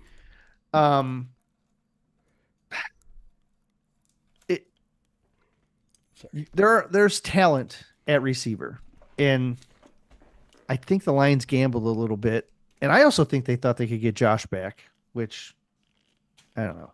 I still don't know what happened there. It doesn't make a lot of sense to me, but it doesn't. It is what it is. Yeah, I think they just hesitated. They just waited, right? They just hesitated too long, and he got a better offer and didn't want to wait. Yeah, kind of like the reverse Jamal Williams scenario. So the Lions should have come out and said, "I felt disrespected by Josh Reynolds." I don't think they can because he's on another team. I know. I'm just kidding. Shout out Jamal. He had a touchdown on Sunday. Oh, look at him. He's got 2 now. Yeah, I tweeted out he's got 2. He is back-to-back touchdown games. Oh. Is the new kickoff rule a disaster as there's not enough returns? Yes. Kinda. There was actually a little bit more in the later games than I expected. Obviously not a lot in the Detroit game, but like I think yesterday felt like there was a lot during Monday Night Football. But yeah, like I think it became very clear by preseason game 3 and by some of the things that some of the teams were saying that they had figured out that coverage was too hard right now. And the benefit of stopping someone in between like the 25 and the 30-yard line is not worth the risk of giving up a big play. Because that's what you're seeing, right? Yeah. The returns that are actually happening are actually big plays. Yeah. And that's what the NFL wants. We got a kick return for a touchdown. So the NFL got what they want in that sense. There was one of those, but I do think that's going to be the only one. Yeah, it feels like that might be the only, like teams are I think going to more and more trend towards kicking it out of the end zone. And yeah, it was. I mean, disaster might be a strong word for it because I think they're on the right track. I just think, and I put it out there on Twitter on Friday. I think they made a critical mistake when the original proposal said touchbacks go to the 35. And they said, no, we're going to change that to the 30. And if we do that, we'll pass it. They did it. And now the penalty of kicking it through the end zone isn't strong enough. It needs to be either the 35 or the 40. Like, if you really want teams returning it and teams kicking it short, put it at the 40. No, if you put it at the 40, there won't be a single team that kicks it through the end zone. Yeah. And that's it. Like, touchbacks are gone. That's how you fix it. Touchbacks are gone forever. If you kick it short, the team gets it where you kicked it from. Like, just that's a little much. like punts. Yeah. So I think my concern now is that the owners are like, we tried it and it didn't work. I guess we got to go back. Like, oh yeah. Don't do that. That is the wrong takeaway from this. That's standard though. That's it. That's standard. I know. That's why I kind of expect it to happen. Like, I was surprised that they took the jump to a new play like this. That is what's abnormal. And we see it all the time though. Like, anytime they take a big jump, they make pass interference reviewable for a season. Oh boy, didn't work out. Let's not do it anymore. Forget about it. It's shelved forever. Like, that's kind of what I'm afraid is going to happen here because they screwed up the initial one, but we'll see. We'll see. I think the only other solution would be to maybe move everyone up a little bit, right? Move the coverage guys, the tackling guys, move all of those guys up 5 or 10 yards. Up which way? You mean towards the returner? Got it.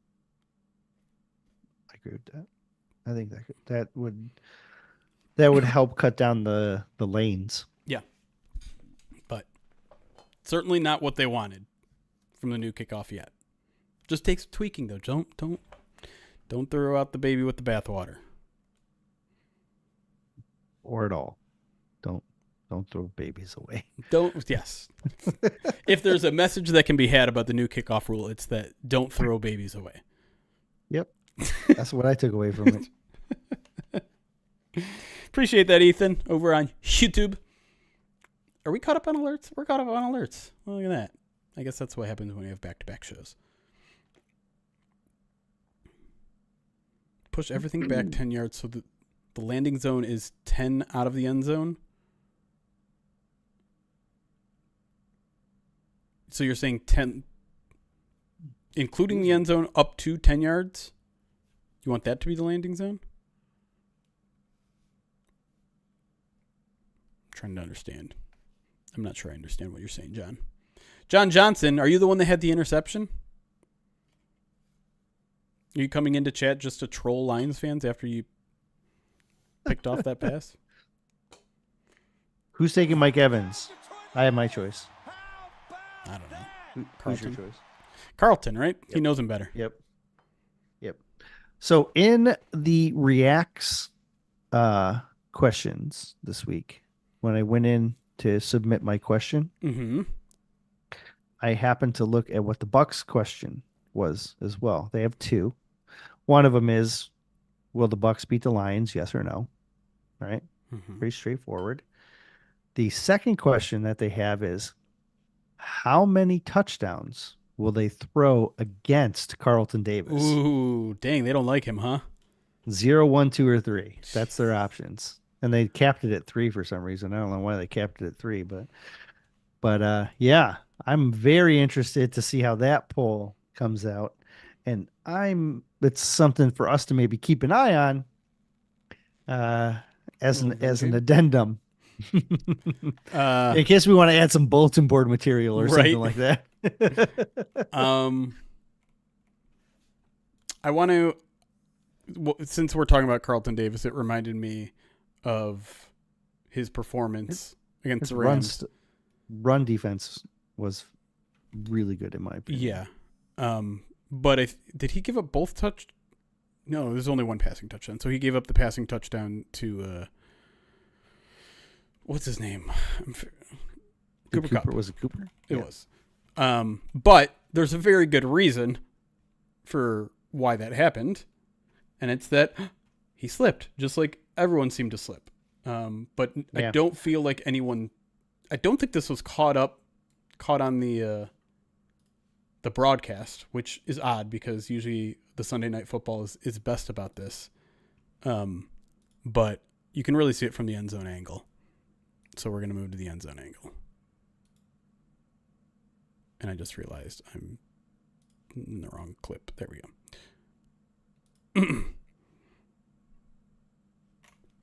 Hey, I said end zone. Thank you. All right. Carlton Dave. Apparently it doesn't like when I go full screen. Maybe I'll just play through this one and it'll hopefully go to the end zone after it. Okay. All right. Carlton Davis, Cooper Kupp. Here and here. It's going to move outside, then back in. I'm sorry, inside, then back outside. Watch what happens to Carlton Davis. That's it. He lost. Not much you can do there when you slip that bad. They did show him slip on the broadcast. Oh, well, I'm not showing you anything new then. But yeah, I mean, that's it. Stupid turf. Do you have Campbell's quote on the turf? You probably don't even need it, but I had a lot of people ask me, well, what was the reasoning? That seemed to be like a massively popular question. Why was it happening? Like, why was it happening? Why was it happening? And Campbell essentially said that they're getting back used to the turf. Essentially, yeah, that was his guess. He doesn't expect it to be an issue. He said there was, by at least from his knowledge, it's not like there was any sort of additional treatment that was done to the field that was different. Yeah, so that's what really Jamo guessed too. Jamo was like, I didn't have any problem, but maybe we're practicing out there on grass most of training camp. They did practice inside on Friday. It's worth pointing out, I suppose. They usually do on Fridays. It's the same surface. When they redid the one, they redid the other one, the same surface. So Terry said someone tell him they sprayed it too much. Sprayed what? Like put too much rubber pellets? Too many pellets in there? Maybe. So what, you go out there and vacuum it all up this week and respray half as much? Yeah, Jamo said he didn't have any issues, but his best guess was maybe it was just that people weren't used to it. I mean, to be fair, Jamo tends to float across the surface as well. So, look at that. Yeah, I was gonna say JC just said the exact same thing. That's funny. Yeah, I don't know. It's just kind of one of those weird things that it's hard to know exactly what the reason was, but I'm not too concerned about it. It's not like it almost cost the Lions the game several times.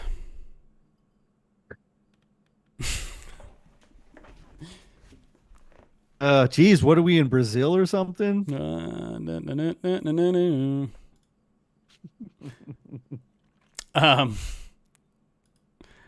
don't know what else to say. I think maybe it's time to get out of here. I have to go get my daughter in a little bit anyways. It is my youngest's birthday today. It's your youngest birthday? My youngest child's birthday. I thought you were Benjamin buttoning, and you're having your youngest birthday now. No, just because I got the new cool kids haircut. It's true. Everyone say nice haircut to Erik. Look how trimmed everything is. I asked. That is not the cool kids haircut, by the way. Well, I don't know. The part thing, like I was, the stylist said, "Do you just like you part it?" And I was like, "Yeah, typically I kind of just like part it." And then I got the thing, cut it short. So, oh dang, we did just reach our sub goal of 400 sub points, 395 total subscribers, 400 sub points because a couple of you guys are tier 2 and tier 3. But shout out to Homeboy for the 3 months subscribed to the channel, and Buckeye for the 4 months says let's go. Appreciate that. And Mathis, I said Mathis, right? 23 months subscribed to the channel. Appreciate y'all. Y'all answer my empty set question. What was it, Bobby? I missed it. Hit me up again. She's 3? 4. She's 4 now? I know. Like, you just had that kid. I know. like 4 years ago. Nah. I think your math is wrong on your own child. Oh, trust me. She does everything by her age. Okay. I'm 3 years old, so I want 3 of these. Now today I'm 4 years old, so I want 4 of these. So she got 4 cucumber slices and 4 baby tomatoes in her lunch today. And 4 little muffins for breakfast. And I even went and got bunt cakes, the little minis. Yeah. Buntinis or whatever they're called, right? God, no, they really call buntinis.